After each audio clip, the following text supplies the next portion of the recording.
নমস্কার, ভাগ্য দর্শন অনুষ্ঠানে সকল দর্শক বন্ধুদের অনেক অনেক স্বাগত। আবার আমরা লাইভ ফোনের অনুষ্ঠানে চলে এসেছি। সরাসরি আপনারা কথা বলুন। আজকে কিন্তু আমরা প্রচুর ফোন নেব, তার কারণ দাদা কিন্তু আজকে আপনাদের নানানভাবে সুপরামর্শ দেবেন এবং কিভাবে আমরা জীবনে প্রত্যেকটা পদক্ষেপ, প্রত্যেকটা মুহূর্ত, প্রত্যেকটা সময়কে আমরা ভালো রাখতে পারি। সেটা অর্থ হতে পারে, নানান জীবনের যা যা সমস্যা রয়েছে সব কিছু মিলেমিশে তিনি কিন্তু আজকে আপনাদের কাছে অনেক অনেক অজানা তথ্যকে তুলে ধরবেন। আসুন আমরা জেনে নিই। আমাদের সঙ্গে রয়েছেন বিশিষ্ট জ্যোতিষতান্ত্রিক, হোরাতন্ত্রবিদ, হস্ত রেখাবিদ এবং অ্যাস্ট্রো বাস্তু বিশেষজ্ঞ, রেইকি হিলার এবং ট্যারোকার্ড রিডার, জ্যোতিষ মহাসাগর, কৃষ্ণমূর্তি পদ্ধতি যিনি বিশেষজ্ঞ একজন, ডক্টর শ্রী রণজিৎ শাস্ত্রী আদি মহাশয় আমাদের সঙ্গে রয়েছেন। আপনারা ফোন করুন এবং আপনাদের জীবন সম্বন্ধে জেনে নিন। সরাসরি তার কাছে চলে যাব। দাদা, স্বাগত অনুষ্ঠানে আপনাকে। নমস্কার দাদা, আজকে লাইভ অনুষ্ঠানে কিন্তু মানুষ অধীর আগ্রহে বসে রয়েছে আপনার কাছ থেকে অনেক অনেক তথ্য জানবেন। এতদিন ধরে তুমি সেটা জানিও, বিভিন্ন তথ্য তো জানাচ্ছেন, জানার তো শেষ নেই, কিন্তু কিছু ইম্পর্টেন্ট, কিছু গুরুত্বপূর্ণ তথ্য আছে যেগুলো মানুষকে ভীষণভাবে কাজে লাগাতে পারে এবং সেই তথ্যগুলো নিয়েই মনে হয় মানুষ যদি একটু চলতে পারে না, তাহলে মনে জীবনে অনেক কিছু তারা পরিবর্তন আনতে পারে। ভাগ্যকে পরিবর্তন করতে পারে না, কিন্তু মানুষের প্রোটেকশনের দ্বারাও কিন্তু সেটা একটা পরিবর্তন আসছে সাংঘাতিকভাবে। সেটা আপনার কাছ থেকেই মনে হয় মানুষ পায় বলেই মানুষ এত আপনাকে ভালোবাসে এবং আপনার কে তাদের মনের মণিকোঠায় রেখে দিয়েছে এইভাবে আপনার কাজ দিয়ে, কর্ম দিয়ে। অবশ্যই আজকে আমরা একটু অর্থ নিয়ে আলোচনা করব। তখন অর্থ অনর্থের মূল আমরা সবাই জানি, কিন্তু অর্থ ছাড়া আমরা এক মুহূর্ত চলতে পারি না। আজকে আমরা সে বিষয়ে জানবো গ্রহগত কি কি কানেকশন থাকলে। শুধু গ্রহগত নয়, মানুষ একটা জায়গায় আটকে গেছে। মানুষকে আমি বারবার ধরে একটা জিনিস জানাচ্ছি, অনেক মানুষ বুঝেছে, আমার জানানোয় সুফলতা পাওয়া গেছে। অনেক মানুষ বুঝতে শুরু করেছে যে দেখুন, আপনি পরিশ্রম করছেন, আপনিও তো অর্থ রোজগার করছেন। একটা সাধারণ মানুষ, আমার যিনি ক্যামেরা পার্সন দাঁড়িয়েছে, উনিও তো অর্থ রোজগার করছে, কিন্তু অর্থ রোজগারটা বক্তব্য না। অর্থ রোজগারের থেকে দেখা যাচ্ছে ব্যয়টা তার খুব বেশি। ডাক্তারের পেছনে ব্যয়টা তার খুব বেশি হয়ে যায়, মানে আয়ের থেকে ব্যয় বেশি, আয়ের থেকে ব্যয়টা বেশি। এবার আইদার আপনাকে ব্যয় কমাতে হবে, নয় আয় বাড়াতে হবে। তাহলে এবার এই আয়, এই কনসেপ্টটা তো আদিকাল থেকে হয়ে এসছে, হয় ব্যয় কমবে নয় আয় বাড়বে, কিন্তু কি করলে অর্থ স্থিতিশীল হবে সেটা জানতে হবে। তো একদম আপনি প্রচুর টাকা রোজগারও করছেন, প্রচুর ব্যয়ও করে দিচ্ছেন, তাহলে অর্থ আপনার কাছে দাঁড়াচ্ছে না। এই অর্থ না দাঁড়ানোর জন্য ফার্স্ট যেটা আমাদেরকে চেক করতে হয় অ্যাস্ট্রো বাস্তু নিয়মে, সেটা হচ্ছে উত্তর দিক, তার সাথে ঈশান কোণ। হ্যাঁ, ফোন যে আছে, 1 মিনিট ফোনে থাকুন, আমি ফোনটা ধরছি, জাস্ট একটু হোল্ডে থাকুন। উত্তর দিক, ঈশান কোণ, তার সাথে চেক করতে হবে অগ্নিকোণ। আর আলমারি রাখার প্লেসমেন্ট নিয়ে আমি একবার আলোচনা করেছিলাম, সেই আলমারি বা যেখানে টাকা রাখা হয় সেই প্লেসমেন্ট, এবং আপনার তার সাথে ব্যালেন্স করে জন্ম ছকটির দ্বিতীয় হাউস, দশম, একাদশ। বোঝা গেল? মানে একটা ধারণা দিয়ে দিলাম, দ্বিতীয়, দশম, একাদশ, সে তো আপনার জন্ম ছক। আপনি এখানে থাকলেও যা হবে, আপনি আসাম গুয়াহাটিতে গেলেও তাই হবে, আপনি আসানসোল দুর্গাপুরে গেলেও তাই হবে। কিন্তু দেখা যাচ্ছে যে কলকাতায় আপনি থাকছেন যে জায়গাটা, সেটা আপনার বাস্তু বাড়ি খুব ভালো, কিন্তু আজকে আসাম কিংবা আসানসোল, দুর্গাপুর, সিউড়ি, পুরুলিয়া বা আসাম, গুয়াহাটি, বোম্বে, দিল্লি, যেখানেই খুশি আপনি যান না কেন, যে ভাড়ার ফ্ল্যাটটা থাকছেন সেই ফ্ল্যাটের বাস্তুটা ভালো না, বা আপনার আলমারি রাখার টেকনিকটাই ঠিক নেই। অর্থাৎ পরিশ্রম আপনি করছেন, অর্থ আলমারিতে ঢুকলো, সেই আলমারিতে ঢোকা অর্থ কিছু না কিছুভাবে ব্যয় হয়ে গেল। তাহলে এই কয়েকটা জিনিসকে ব্যালেন্স যদি আপনি আপনার হরোস্কোপের সাথে করে দিই, তাহলে সেক্ষেত্রে কিন্তু অর্থটা সঞ্চয় হবে। এটা নিয়ে আমি আলোচনা করবো, তার আগে কি আছে একটু জেনে নিই। অবশ্যই আমরা খুব আছে গুরুত্বপূর্ণ আলোচনা নিয়ে আমরা এগোবো, কিন্তু তার আগে একজন বন্ধু রয়েছে। নমস্কার, কে আছেন সঙ্গে? আমি আছি, আমার ছেলের নাম হচ্ছে অনির্বাণ রায়। কোথা থেকে বলছেন? নৈহাটি থেকে। নৈহাটি, অনির্বাণ রায়। আচ্ছা, অনির্বাণের জন্ম তারিখ দিন। 6/6/1995। 6/6/1995। সময় বিকেল 5:55। বিকেল 5টা জন্মস্থান 55। কোথায় দাদা? ওই গঙ্গাটা পেরিয়ে হুগলিতে জন্ম। হুগলি ডিস্ট্রিক্ট, হুগলি আচ্ছা, ডিস্ট্রিক্টে আচ্ছা, জন্ম। আচ্ছা। তাই তো? অনিমেষের জন্ম বার ছিল কি মঙ্গলবার? হ্যাঁ। সিংহ রাশি, বৃশ্চিক লগ্ন, নিশ্চয়ই জানেন। হ্যাঁ। পূর্ব ফাল্গুনী নক্ষত্রে জন্ম, ঠিক আছে। সিংহ রাশি, বৃশ্চিক লগ্ন, বুধ বক্রী, তার সাথে বৃহস্পতি। এই যে বৃহস্পতি বক্রী, আমি বলি কি বক্রী গ্রহ একটা দিক কিন্তু খুব বাবা, লগ্নের মধ্যে বৃহস্পতি, দ্বাদশে রাহু, চন্দ্র, মঙ্গল। প্রথমেই কতগুলো কথা বলি। 1 2 3 4 5 পঞ্চমে কিন্তু সর্বনাশ জিনিস। আচ্ছা, ফার্স্ট যে জায়গাটা সেটা হচ্ছে এই ছেলের, প্রথমেই বলি শনির ঢাইয়া চলছে, যার ফলে ব্যক্তিগত জীবন নানানভাবে অশান্তিপূর্ণ হবে। বিয়ে থা করেছে, এবার বলুন তো আমাকে। বিয়ে থা কিন্তু এর খুব বড় প্রবলেম। এই জন্যই জিজ্ঞাসা করলাম, মানে মানুষ তো কেরিয়ার প্রশ্ন আগে করে, আমি ডাইরেক্ট জিজ্ঞাসা করলাম যে বিয়ের ব্যাপারটা কেন। এই ছেলে কিন্তু বিবাহ করতে চাইবে না, বিবাহের যোগ কিন্তু এই ছেলের একদম নেই। কিছু বিশেষ উপায় আছে, সেগুলোকে করা যেতে পারে, সেটা আলাদা ব্যাপার। কারণ জন্ম মৃত্যু বিয়ে 3 বিধাতা নিয়ে প্রবাদেই আছে। তার মানে আমাদের জন্ম হলে মৃত্যুও যেমন সত্য, বিয়েও সেরকম করতে হবে। কিন্তু যখন হরোস্কোপে বিবাহকে কেন্দ্র করে প্রচন্ড চূড়ান্ত বাধা থাকে, তার প্রতিকার না করে বিবাহ করা যাবে না, দিতে পারবেন না বিবাহ। ফার্স্ট। সেকেন্ড হচ্ছে এই ছেলের যে জিনিসটা দেখা যাচ্ছে, এই ছেলের পঞ্চমের শনি। পঞ্চমের শনি মানে হচ্ছে কি কেরিয়ার গ্রাফে উন্নতি সে করবে, কিন্তু শান্তি সে পাবে না। তার মধ্যে শনির ঢাইয়া চলছে। শনি এখনো জন্ম ছকের যেখানে শনি আছে সেখানেই শনি বসে রয়েছে, দ্বাদশে রাহু চলছে। মোটামুটি ভাবে শনি আর রাহুর কম্বিনেশনে গিয়ে যদি দেখা যায়, কেরিয়ারটাও গঠন করতে পারছে না, প্রত্যাশা মাফিক উন্নতি করতে পারছে না। বোঝা গেল? এবার বলুন আপনি কি জানতে চাইছেন, শুনি একটু আপনার কাছে। আমার কথা হচ্ছে যে ও তো অনেকগুলো জায়গায় খুব ভালো সাকসেস পেয়েছে ক্যারিয়ারে, কিন্তু বলুন কিন্তুটা কি? কিন্তু হচ্ছে আরো উপর দিকে যে যেতে চাইছে, তাতে করে আমি দেখছি কি ও পড়াশোনার পেছনেই খরচা করেছে, একটা ফ্ল্যাটও কিনেছে, অনেকগুলো টাকা ঋণ ফিন হয়ে গেছে ব্যাংকের কাছে। সেটা কি করে কি করা যায়? ফার্স্ট কথা আমি আপনাকে কি বললাম, প্রত্যাশা মাফিক কেরিয়ারের জায়গাটা পাচ্ছে না। প্রথমেই আমি বলেছি শনি আর রাহুর কম্বিনেশন, আর এই দ্বাদশে রাহু চললে থাকলে প্রচুর ঋণ হয়, এটা স্বাভাবিকভাবে জায়গা। এই ঋণটাকে শোধ করতে গেলে ওকে কেরিয়ারে দাঁড়াতেই হবে। নিজে ঋণ করেছে, নিজের রোজগারের মধ্যে দিয়েই ওকে শোধ করতে হবে ঋণটা। ঠিক তো? ঋণ তো আর উবে যাবে না, একটা পাথর পড়ালাম কিংবা একটা মাদুলি দিলাম আর ঋণ দিতে হবে না, এরকম তো হবে না। প্রচন্ড কাজের ব্যাপারে খুব মানে ডেডিকেটেড হয়ে আছে। ও যতই ডেডিকেটেড থাকুক, কিন্তু অ্যাট লাস্ট মোমেন্টে গিয়ে ও এক্সপেক্টেড জায়গায় কিছুতেই রেজাল্টটা করতে পারছে না, এক্সপেকটেশন ফুলফিল করতে পারছে না।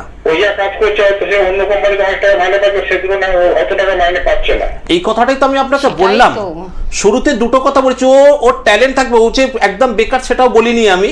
ও কাজ করছে, কিন্তু প্রচুর জায়গায় পৌঁছালেও ওর কেরিয়ার প্রত্যাশা মাফিক ও করতে পারছে না, প্রথমেই বলেছি। কিন্তু দ্বিতীয় কথা হচ্ছে বিয়ে এই ছেলে করতে পারবে না। দুটো কথাই আমি আপনাকে বলেছি, বোঝা গেল? বিয়ে করতে গেলে তাহলে কি করা উচিত? এর হরোস্কোপে যদি প্রতিকার না করেন, বিয়ে করবে না, এই ছেলে করবে না, গ্যারেন্টি দিলাম আমি আপনাকে। ঠিক আছে? কিছু প্রতিকার একান্তই প্রয়োজন, না হলে প্রতিকার লাগবে নাকি? এর গ্রহ থেকেও বড় প্রতিকার যেটা রয়েছে অনুরাযোগ, এই অনুরাযোগ কাটাতে হবে, অনুরাযোগের প্রতিকার করতে হবে। নৈহাটি থেকে ফোন করছেন, আপনি আমার বুকিং নাম্বারে ফোন করুন, হয় অনলাইন কিংবা কাছাকাছি কোনো চেম্বার থাকলে সেই চেম্বারে এসে দেখা করুন। ঠিক আছে? ভালো থাকুন। ধন্যবাদ। হ্যাঁ সত্যি তাই। এই যে Exactly, এই যে দাদা আপনি খুব সুন্দরভাবে কিন্তু আপনি একটা দারুণ ভাবে একটা গ্রাফ যাকে বলে যে তুমি প্রত্যাশিত সে এমন একটা সময় তোমার লাইফে আসবে যেটা তুমি যে এক্সপেকটেশন তোমার লাইফে ছিল সেটা কিন্তু তুমি পাওনি, অনেকটাই না কেন সেটা বুঝতে হবে। প্রথম কথা আসছে বিয়ের ব্যাপারে। আমি বলি বিয়ের ব্যাপারে বৃশ্চিক লগ্ন, ছেলের লগ্নপতিকে মঙ্গল। আমি যুক্তি দিয়ে কথা বলবো, তা আপনার ভালো লাগলে ভালো, না ভালো লাগলে আরো ভালো। একটু ফোনে থাকুন, একটু প্লিজ। লগ্নপতি মঙ্গল, সেই মঙ্গলে লগ্নপতির ঠিক সপ্তম স্থানে হচ্ছে রবি শুক্র দারিদ্র্যযোগ বসে রয়েছে, তার মধ্যে বুধ বসে রয়েছে। দারিদ্র্যযোগ কথাটা কেন প্রয়োগ করিনি? ছেলে কিন্তু কেরিয়ারে উঠেছে, ছেলে কেরিয়ারে উঠেছে এই কারণে ছেলে দশমে কিন্তু দশমে বসে রয়েছে মঙ্গল আর চন্দ্র, কেরিয়ার কিন্তু দাঁড়িয়েছে, কিন্তু প্রত্যাশা মাফিক কেন রেজাল্টটা পাচ্ছে না? সেটা হচ্ছে শনি যেখানে বসে রয়েছে তার প্রথমত তৃতীয় দৃষ্টি দিচ্ছে, তার তৃতীয় দৃষ্টি পড়ছে হচ্ছে সপ্তম স্থানে, এবং সপ্তম দৃষ্টি পড়ছে ছেলের একাদশ স্থানে। এই একাদশ স্থানে শনির দৃষ্টি থাকলে একাদশে শনির দৃষ্টি খাটাবে 100 টাকার, পাবে হচ্ছে 75 টাকা। একদম। এবার যাদের ভাগ্যভাব খারাপ তাদের খাটাবে 100 টাকা, পাবে তারা হচ্ছে 50 টাকা। আর যাদের জন্মছকে গ্রহ নিচস্থ আছে তারা খাটবে 100 টাকা, পাবে 30 টাকা। যখন আমি সোজা কথা বললাম, ছেলে কেরিয়ারে কিন্তু আছে, কিন্তু কেরিয়ারিস্টিক হয়েও ছেলে কিন্তু এখনো দাঁড়াতে পারছে না, যেহেতু ওনার একাদশে শনির দৃষ্টি পড়েছে।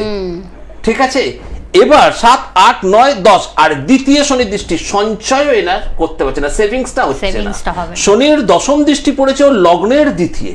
দশমে শনির যদি দৃষ্টি, দশম দৃষ্টি হচ্ছে শনির খুব পাওয়ারফুল দৃষ্টি বলা হয়। তৃতীয়ের থেকে সপ্তমে বেশি পাওয়ার, সপ্তমের থেকে দশমে বেশি পাওয়ার, এটা পরাশরীয় জ্যোতিষ শাস্ত্র, আদি জ্যোতিষতন্ত্র মতে এটা বলা হয়েছে। তাহলে দশম মানে হচ্ছে লগ্নের দ্বিতীয় পড়েছে, শনির দশম ও লগ্নের দ্বিতীয়, সেই জন্য দ্বিতীয় সেভিংস নেই, ও টাকা আনছে লোনে দিয়ে দিচ্ছে, টাকা আনছে লোনে দিয়ে দিচ্ছে। এই লোনটা করিয়েছে হচ্ছে জন্মছকে দ্বাদশে রাহু। আর বিয়েটা করছে না, সপ্তম স্থানে রবি বসে আছে, বুধ বসে আছে, শুক্র বসে আছে, তার মধ্যে তৃতীয় দৃষ্টি সপ্তমে পড়েছে শনি। তাহলে রবির ওপর শনির দৃষ্টি, বিয়ে তো করতে দেবে না, অনুরা যোগে তৈরি করেই দিয়েছে। আরো জন্মছকে বিশেষ কিছু যোগ আছে যার জন্য ও কেরিয়ার খুব ভালো জায়গায় নিয়ে যাবে, কিন্তু কিছুতেই সেভিংস, আর্থিক স্বাবলম্বীর জায়গাটা তৈরি করতে পারবে না। এটাই হচ্ছে। বলুন কি আছে, কোথা থেকে বলছেন? হ্যাঁ অবশ্যই, আমি যাদের যাদের জন্ম ছক যে যে কারণে বিচার করে দেবো, প্রতিটা কারণ পুঙ্খানুপুঙ্খভাবে আমি এখানে উল্লেখ করে দেবো। কারণ আমার কাছে যে সমস্ত মানুষরা আসছে তারা একটা বিশেষ কমপ্লেন নিয়ে আসছে যে স্যার আপনি একটা চেম্বার করতে আমাদেরকে দেখতে মোটামুটি 20 মিনিট থেকে আধ ঘন্টা সময় দিচ্ছেন। কিছু কিছু মানুষ আছে বা কিছু বিশেষ কিছু মানুষ আছে তারা একদম সময় দিচ্ছে না, যাচ্ছি ফাট করে 500 টাকা নিচ্ছে কি 1000 টাকা নিচ্ছে, নিল আর সঙ্গে সঙ্গে 5 মিনিটের মধ্যে তারা রেমেডি আমাদেরকে দিয়ে দিল। একটু কথা শোনা বা বলার কিছু নেই। কেন নেই সেটা আমি জানি না, তারা তাদের মতন করছে, কিন্তু আমি জ্যোতিষটা ওইভাবে করতে পারি না। ডিটেলস যদি না বলতে পারি তাহলে মানুষটি কেন মানবে রণজিৎ শাস্ত্রীর কথা? কেন মানবে? আপনি আমার কথা শুনবেন না? আমি কি ভগবান নাকি? আমি ভগবান না, আমি মানুষ। আমি আপনার জন্ম ছকটা বিচার করে দিচ্ছি। বলুন কে বলছেন, কোথা থেকে বলছেন? নমস্কার, আমি উত্তর চব্বিশ পরগনা থেকে বলছি। কে বলছেন? চ্যাটার্জি। আমি তো মেয়ের সম্বন্ধে জানতে চাই। মেয়ের নাম বলুন। মেয়ের নাম, জন্ম তারিখ, সময়। মেয়ের নাম পৌলমী চ্যাটার্জি। পৌলমী চ্যাটার্জি, জন্ম তারিখ? হ্যাঁ, 20 নভেম্বর 1997। 1997। টাইমিংটা বলুন, জন্ম সময়? জন্ম সময় 5:59। 5টা। আচ্ছা, বিকেল না ভোর? রাতে, সন্ধ্যে। আচ্ছা, বিকেল 5:59, তাই তো? জন্মস্থান কোথায়? হ্যালো, জন্মস্থান? জন্মস্থান ব্যারাকপুর। ব্যারাকপুর। জন্মবার ছিল বৃহস্পতিবার। হ্যাঁ হ্যাঁ হ্যাঁ। কর্কট রাশি, বৃষ লগ্ন, অশ্লেষা নক্ষত্র। এই অশ্লেষা নক্ষত্রের অধিপতিকে, অশ্লেষা নক্ষত্রের অধিপতি হচ্ছে কিন্তু বুধ। ঠিক আছে, অর্থাৎ এই মেয়ের কিন্তু বুধের দশায় জন্ম। আমি একদম ইন শর্ট আপনার মেয়ের জন্ম ছকটা বিচার করে দিই। দেখুন, আপনি কি এর আগে কোনো অ্যাস্ট্রোলজারকে দেখিয়েছেন? হ্যাঁ আর না এর মধ্যে উত্তর দেবেন। তার মানে আপনি ভালোভাবে জানেন আপনার মেয়ের জন্ম ছকের ঠিক সপ্তম ভাবটায় বসে রয়েছে হচ্ছে রবি আর বুধ নিজে। এই যে সপ্তম ভাবে রবি বুধ নিজে বসে রয়েছে, সপ্তম থেকে কি বিচার করি? সপ্তম থেকে হচ্ছে সংসার জীবন, সপ্তম থেকে বিচার করি আমরা বিবাহিত জীবন। এবং এই সপ্তম ভাবটাই আমাদেরকে কিন্তু নানানভাবে ডিস্টারবেন্স দিচ্ছে। মোটামুটি যেটা দেখা যাচ্ছে যে চতুর্থে রাহু আর সপ্তম ভাবটা 12টা বাজিয়ে দিয়েছে। জন্মছকে বৃহস্পতিটা নিচস্থ, একাদশে শনি। প্রথম কথা বলবো, মেয়ের বয়স মোটামুটি দাঁড়াচ্ছে হচ্ছে 28 থেকে 29 বছরের মধ্যে মেয়ের বয়স দাঁড়াচ্ছে, তাই তো? আগেই একটা কথা বলবো, এই মেয়ের কিন্তু বিবাহের স্থানটা কিন্তু বিপজ্জনকভাবে বাধা। বিয়ে তো হয়ে গেছে দাদা। বিপজ্জনকভাবে বাধা, তাহলে বিবাহের স্থানে দেখুন প্রচন্ড পরিমাণ অশান্তিও ভোগ করবে।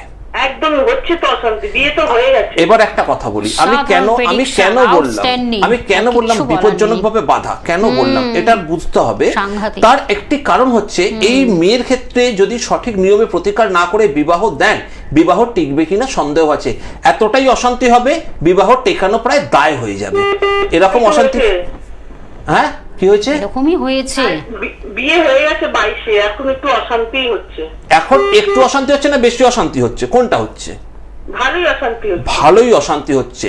তাহলে এবার বোঝা গেল যে বিবাহিত জীবনে কেন আমি বললাম যে বাধা।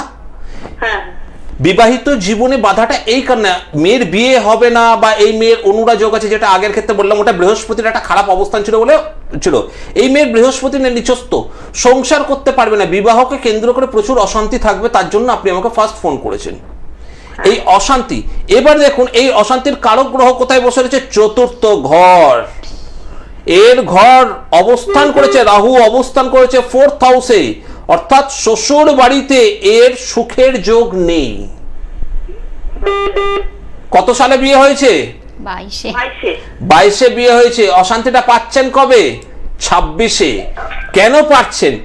দেখুন শনি গোচরের মধ্যে কোথায় রয়েছে? 7, 8, 9 ভাগ্যস্থানে শনি রয়েছে, এবং রাহু নামবে যখন এই বৃহস্পতির ওপর, তখন কিন্তু এই যে জায়গা অশান্তিটা এমনই হবে যে ডিভোর্সের জায়গা সূচনা করবে। হ্যাঁ দাদা তাই তো হচ্ছে। আর তাহলে আমি কি ভুল কোথায় বলেছি আমি সেটা আপনাকে এবার জিজ্ঞাসা করব। না না ভুল না, আপনি ঠিকই বলেছেন, সব কথাই ঠিক। এখন প্রতিকারটা কি করা যাবে? এটার একটা প্রতিকার, দেখুন লাইভে তো বলা উচিত না, তবু আপনি জ্বলছেন আগুনে, আপনাকে আমার প্রসঙ্গনের রাস্তাটুকু আমি বলে দিই। এই অশান্তিকে থামাতে গেলে কি করণীয় উচিত? প্রথম কথা হচ্ছে সপ্তম ভাবের ঊর্জা শক্তিকে জাগ্রত করতে হবে সঠিক নিয়মে। তার মধ্যে দেখুন রবির সঙ্গে বুধ বসে রয়েছে। রবি সাথে বুধ একমাত্র গ্রহ যে রবির সাথে থাকলে মিত্র যোগ তৈরি করছে, অর্থাৎ অশান্তির পরিমাণ এতটাই বেশি যে ডিভোর্সের জায়গা অবধি টেনে নিয়ে যাচ্ছে। কেন ডিভোর্সের জায়গা আমি বললাম আর আপনি শুনলেন, এটা নয় আমি ভগবান নই। কেন ডিভোর্সের জায়গা আসছে সেটা জানতে হবে। দেখুন মেয়ের অষ্টম স্থানে মঙ্গল আর শুক্র বসেছে। মঙ্গল নামেই মঙ্গল ও বেটা, কাজে কিন্তু মঙ্গল। অষ্টম হচ্ছে স্বামীর দ্বিতীয়, সপ্তমের দ্বিতীয়, অষ্টম হচ্ছে মঙ্গল। এবার মঙ্গলের দৃষ্টি কোথায় পড়ছে? সপ্তমে পড়ে। মঙ্গলের দৃষ্টি হচ্ছে সপ্তম দৃষ্টি পড়ছে হচ্ছে কোথায় পড়ছে? সপ্তম দৃষ্টি পড়ছে লগ্নের দ্বিতীয়। সপ্তম দৃষ্টি লগ্নের দ্বিতীয় মানে হচ্ছে রিলেশনশিপ স্টেবিলিটি সিচুয়েশনকে বোঝায়। সেই রিলেশনশিপ স্টেবিলিটি সিচুয়েশন ড্যামেজ হয়ে যাচ্ছে, রিলেশনশিপ স্টেবল হচ্ছে না, ঠিক? তাহলে আমাকে একসাথে যদি সম্পর্কটা রাখতে হয়, একাধিক স্তরকে, তন্ত্রের স্তরকে প্রয়োগ করতে হবে, যেখানে স্বামী স্ত্রীর একটা বন্ডিং ভালো হয়। বোঝা গেল? যেটাকে আমরা অনেকেই স্বামী স্ত্রীর মধ্যে মিত্রতা মানে ভালো মিত্রতা মানে হচ্ছে খুব মিষ্ট মধুর সম্পর্কের জন্য কিছু তন্ত্রোক্ত প্রতিকার করতে হয়। সেই প্রতিকার করাটা খুব বিশেষভাবে প্রয়োজন। বশীকরণ হয় শুধুমাত্র শত্রুদের ক্ষেত্রে, স্বামীর ক্ষেত্রে বশীকরণ করে সারা জীবন চলবে না। বশীকরণ মানে মানুষ ভাবেছে ভেড়া কুকুর বেড়াল বানিয়ে রাখা, ওইসব করে সারা জীবন চলবে না। কখনো মোরা শ্মশান আতুর হসপিটাল হলে বশীকরণ ইফেক্ট কেটে যাবে, গ্রহ মুভমেন্ট করলে বশীকরণ ইফেক্ট কেটে যাবে। বশীকরণ করে ওইসব জিনিস চলে না। যদি সঠিক রেমিডিয়াল বাস্তুতে যদি সঠিক নিয়মে কিছু করা যায় এবং রেমিডি যদি সঠিক নিয়মে করা যায়, তাহলে এই মেয়ের বিবাহিত জীবনকে টিকিয়ে রাখা যাবে। ক্লিয়ার ব্যাপারটা? আপনার মনে হয়তো থাকতে পারে যে একটা স্বামী বশীকরণের ব্যবস্থা দিলে ভালো হয়। অবশ্যই এখানে কিছু ব্যবস্থা আছে, কিন্তু সঠিক প্রতিকারটা করতে হবে। আর ওর যা বিয়ে হয়েছে তার হচ্ছে নরগণ। শুনুন, বিয়ে তো এখন হয়ে গেছে, ঠিক তো? ফেরত তো আর গণকে ঠিক করতে আমি পারবো না। এক্ষেত্রে গণগত দোষকে কাটাতে হয়। গণগত কিছু দোষ আছে, সেই দোষকে তন্ত্রোক্ত নিয়মে কিছু উপাচারে কাটাতে হবে। বোঝা গেল? সঠিক প্রতিকার যদি করা যায় তাহলে যে কোনো সমস্যা থেকে সমাধান আছে। শাস্ত্রে যখন সমস্যা দিয়েছে তার বিধানও দিয়েছে, বিধানটা সঠিক নিয়মে কেউ তো করে না, তাহলে তার জন্য কি করণীয় আছে বলুন? বলুন আপনি যদি জেনে শুনে গুরুপাক খান, আপনি খাচ্ছেন গুরুপাক, জানছেন যে এই খাবারটা এরকম ভাবে খেলে আমার পেটে গিয়ে খাবারটা ডাইজেস্ট হবে না, ইনফেকশন হবে এবং আমাকে লুজ মোশন শুরু হয়ে যাবে, জেনে শুনে লোভে পড়ে আপনি খাচ্ছেন, তাহলে শরীরটা খারাপ হওয়ার দায়ভারটা কার? যে খাবার দিচ্ছে তার না, যে খাচ্ছে তার। ঠিক তো?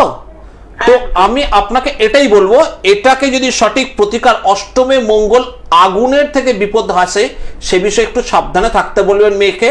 তার সাথে এই সর্বনেশ যে পরিস্থিতি রয়েছে, এই পরিস্থিতিকে সঠিক নিয়মে প্রতিকার করলে অবশ্যই কিন্তু আপনার মেয়ে এর থেকে মুক্তি পাবে। ঠিক আছে, ভালো থাকুন। একদম ধন্যবাদ। তার জন্য কিন্তু অবশ্য বুকিং নাম্বার রয়েছে, ফোনের মাধ্যমে যোগাযোগ করে আপনাদের আসতে হবে। না, একদম বুকিং নাম্বারে ফোনের মাধ্যমে যোগাযোগ করার কথা আমি বলি না, কারণ না অবশ্যই একজন সঠিক মানুষের সান্নিধ্য, যেই মানুষটি আপনাকে 100-এ 100 বলে দিতে পাচ্ছেন, আমার মনে হয় তাহলে মনে হয় অন্য জায়গায় যাওয়ার কোনো প্রয়োজন আছে। আছে, আমি লাইভেই কথা বলছি, আছে। 50 টাকা, 100 টাকা, 30 টাকা, 300 টাকা, এই জায়গায় গিয়ে তারা যতক্ষণ না করবে, ঘুরে আসুক না, আসুক না, খরচা তখন তারা করবে। একদম। আমার কাছে এসছে, একাধিক এসছে, নাম বলবো না, বেহালা থেকে এসছে, কাছাকাছি কে সেই চেম্বারটার নাম আমিও জানি, আমার কাছে চেম্বারে বসার অফার আছে, আমি কলকাতা চেম্বারে খুব কম সময় বসি, এসছে স্পষ্ট আমাকে বলছে এই জায়গায় গিয়ে এই প্রতিকার করিয়েছি, দেখুন স্যার এই অবস্থা আমার, নো রেজাল্ট। আপনি তো আমার সঙ্গে কথা বললেন, হরোস্কোপ বানিয়ে দিলেন, বাংলা ভাষায় স্পষ্ট লিখে দিলেন, 10 ঘন্টা কিচ্ছু কাগজপত্র আমাকে কিছু দেয়নি, কোনো আমাকে কিছু করেই দেয়নি। তো তারা জেনে শুনে যদি সেখানে পয়সা দেয় তাহলে কি তার জন্য জ্যোতিষীরা দেয় না? সে ভালো হয়েছে, তার ঠকাটা দরকার ছিল, সে ঠকছে, সে ঠকছে, সেটাও তো গ্রহ করছে, যে ঠকানোর দায়িত্বটাও তো সে করে দিচ্ছে, কাজটা করছে, ঘুরে তো সেই আসতে হচ্ছে তাকে। এই যে ব্যাপারটা, যদি ওনার কপালে ঠকা লেখা থাকে, ওনাকে ভালো লোকের থেকে দূরে টেনে নিয়ে যাবেই যাবে। কখনোই যতই আপনি বোঝান, যতই আপনি বলুন, ওর কপাল ওকে আনবে না ভালো লোকের কাছে প্রতিকারের জন্য। যারা যারা ভালো লোকের কাছে প্রতিকারের জন্য পৌঁছাতে পারছে সঠিক জ্যোতিষ বন্ধুর কাছে, তাদের ভাববেন ভালো সময় আসন্ন, তাদের ভালো সময় আসছে বলেই তাদের প্রতিকার তারা পাচ্ছে, কানেকশন দিচ্ছে, গুড কানেকশন। ভালো কাজ করতে গেলে একটা বাধা তৈরি হয়, সেই বাধাকে অতিক্রম করতে জানলে তাহলেই কিন্তু আপনার প্রতিকার, না হলে প্রতিকার পাবেন না। একদম। যাই হোক, একজন বন্ধু একদম লাস্ট কলার, আমি যেহেতু খুব লিমিটেড ফোন ধরি, লাস্ট কলার। নমস্কার, কে আছেন সঙ্গে? হ্যালো, হ্যাঁ বলুন। আমি বর্ধমান থেকে বলছি। টিভি সাউন্ডটা একটু মিউট করে দিন, তাড়াতাড়ি বলুন কার বিষয়ে জানতে চাইছেন। ছেলের সম্বন্ধে জানতে চাই। ছেলের নাম বলুন। নাম, জন্ম তারিখ, সময়। ছেলে শিবব্রত চৌধুরী, 10/7/2000, দুপুর 2:20 বর্ধমান। দুপুর 2:20 বর্ধমান, দুপুর 2:20, তাই তো? নামটা আরেকবার বলুন। শিবব্রত। আচ্ছা, জন্মবার ছিল সোমবার? হ্যাঁ, জন্মবার সোমবার। তুলা রাশি, তুলা লগ্ন, 26 বছরের কাছে ছেলের এখন বয়স হতে চললো। ছেলের কিন্তু যেটা বর্তমানে অবস্থা হয়ে রয়েছে, দেখবেন বৃহস্পতি শনি একসাথে, শুক্র রাহু একসাথে, লগ্নে চন্দ্র।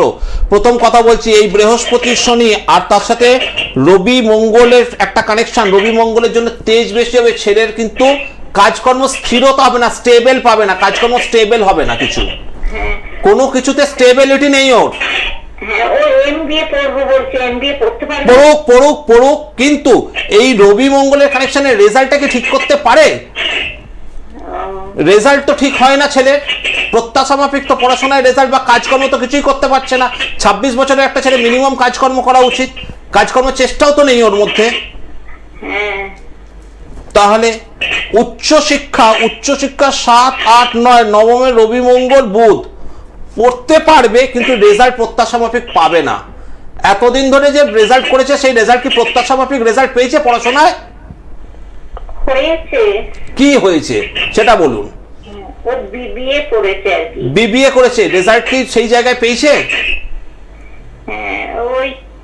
সেরকম কিছু পায় না, ওই এমবিএ পড়বো বলছিল, সেরকম কিছু পায়নি, পড়তে করে অনেক কিছু থাকবে, সেরকম কিছু পড়তে পারে। এখন পয়সা, এখনকার বাজারে পয়সা খরচা করে পয়সা দিলে সবই হবে, সব কোর্সই করা যায়, সবই করা যায়। আপত্তি আমি করব না, শিক্ষায় কখনো আপত্তি আমি করি না, তো করুক। কেরিয়ারটা তো দাঁড় করাতে পারছে না, কিছুই কাজকর্ম হচ্ছে না, কিছুই কাজকর্ম করে না, ঠিক আছে? আর রেজাল্ট, পড়াশোনার পরীক্ষার রেজাল্ট খুব একটা যে ভালো করে তাও না, ঠিক তো? তাহলে এবার টাকা আপনারা কিভাবে ইনভেস্টমেন্ট করবেন সেটা আপনাদের ব্যাপার। পড়াশোনায় আমি কাউকে বাধা দিই না, পড়াশোনা করুক ঠিকই, কিন্তু তার সঙ্গে কিন্তু একজন গাইডেন্সটাও দরকার। আপনি ফোন নাম্বারটা লিখে রাখুন, ফোন নাম্বার বলতে অনুষ্ঠান থেকে বিদায় নিচ্ছি, ভীষণ আওয়াজ হচ্ছে। যাই হোক, 9874110320 একটি নাম্বার, এবং আরেকটি নাম্বার 8276853043। এছাড়া অনলাইনেও প্রেডিকশন তিনি করছেন, অনেকটা সময় দিয়ে আপনাদের সঙ্গে থাকবেন, তার জন্য অবশ্যই ফোনের মাধ্যমে আপনাদের যোগাযোগ করে নিতে হবে। একদম আমাদের সময় শেষ, পরবর্তী অনুষ্ঠান আবার ফিরে আসি নতুন কিছু তথ্য নিয়ে দাদার কাছে। দাদা, অসংখ্য ধন্যবাদ আপনাকে, ভালো, নমস্কার।